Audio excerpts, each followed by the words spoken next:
En las primeras 2 décadas del siglo XX fue descubierto el primer yacimiento de petróleo en las adyacencias de Maracaibo.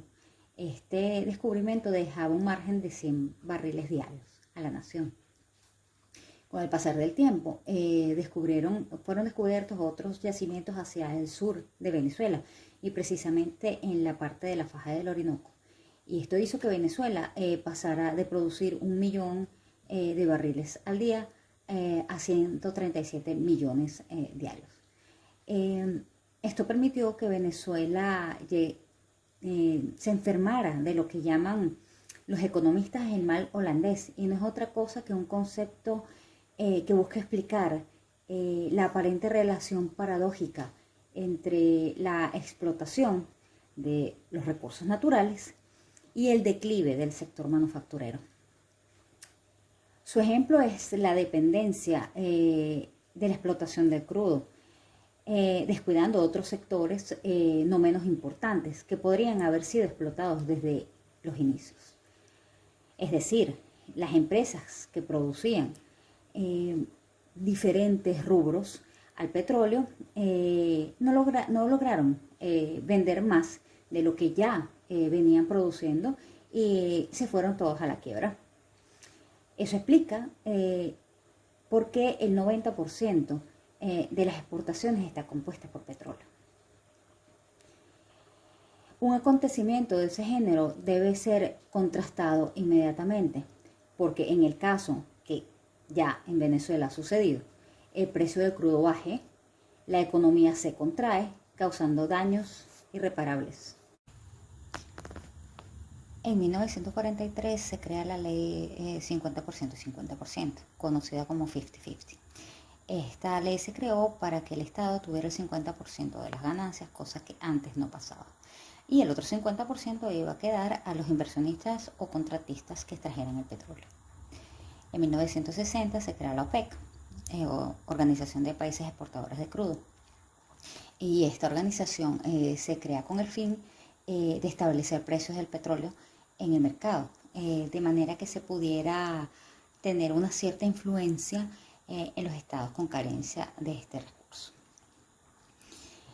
La ley de reversión era la obligación de los concesionarios de mantener en eficiente estado de funcionamiento, conforme a las mejores prácticas y adelantos técnicos de todos los bienes de cualquier naturaleza, muebles, inmuebles, afectos a las concesiones, dentro o fuera de las áreas concedidas, y de revertir a la nación aquellos que fueran desafectados por cualquier causa o motivo.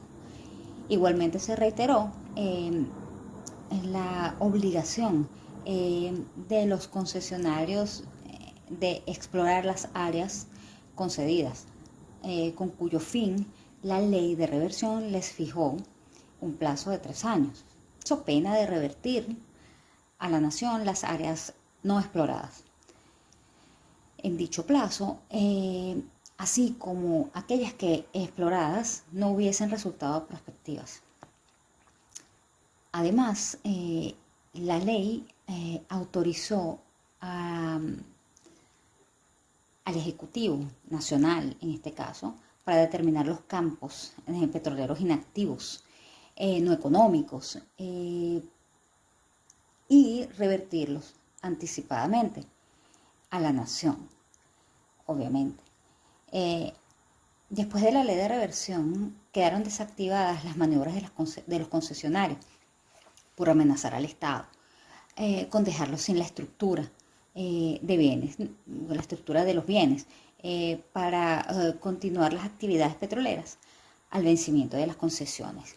O si la necesidad de determinación de las reservas de hidrocarburos, para ello, situación que intentaba crear para forzar al Estado a una renegociación de las concesiones. En 1970 se hizo un embargo directamente por parte de la misma OPEC a los estados que apoyaban a Israel en la guerra de Yom Kippur, Y esto hizo que los precios del petróleo se dispararan astronómicamente. Y de hecho fue el boom con los ingresos de petróleo en Venezuela.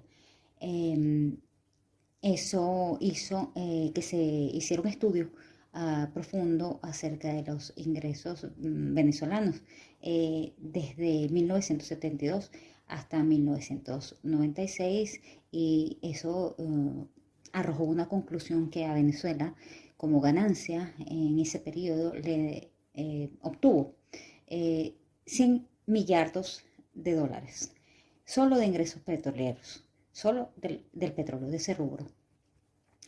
Eh, la dependencia del petróleo en Venezuela nunca fue positiva para el país, mm, por ningún lado fue positiva.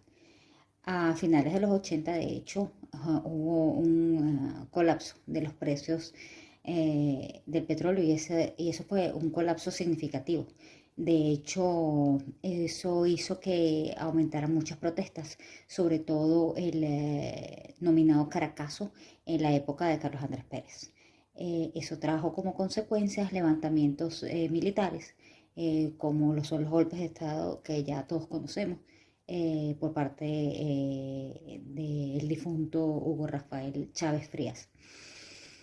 Este último, como todos lo sabemos, vino proclamado presidente en 1998. Y con esto se dio inicio al socialismo del siglo XXI.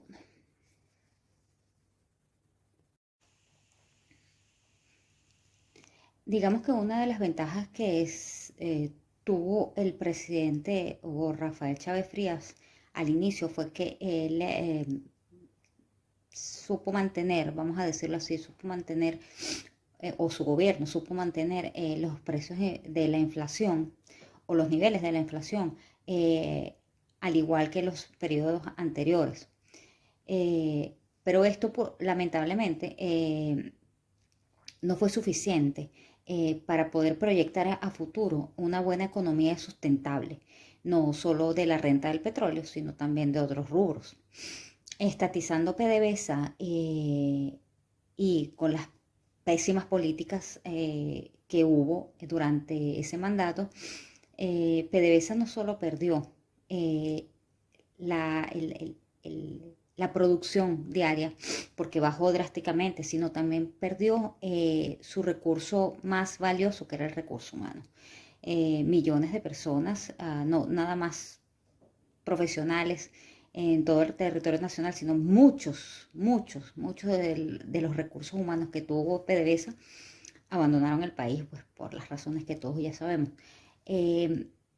Venezuela obtuvo muchísimo dinero de la ganancia de petróleo, ya que se tuvo la suerte o fortuna que el barril de petróleo en un cierto periodo del mandato de Chávez subiera por encima de los $100.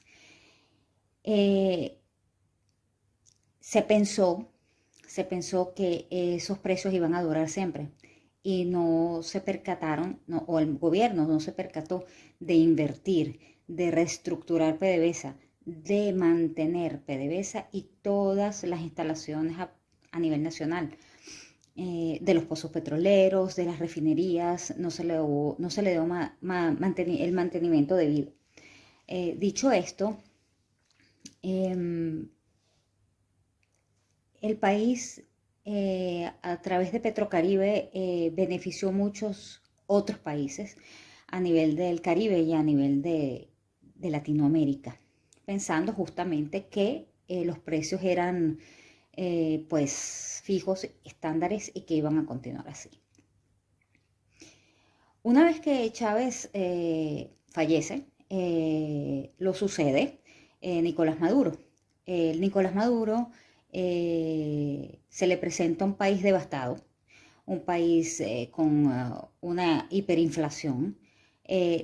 Los precios de petróleo ya no son los mismos y es el único rubro para exportar, ya que pues no se hubo la previsión en su tiempo para poder hacer de exportación otras cosas, explotar otros campos.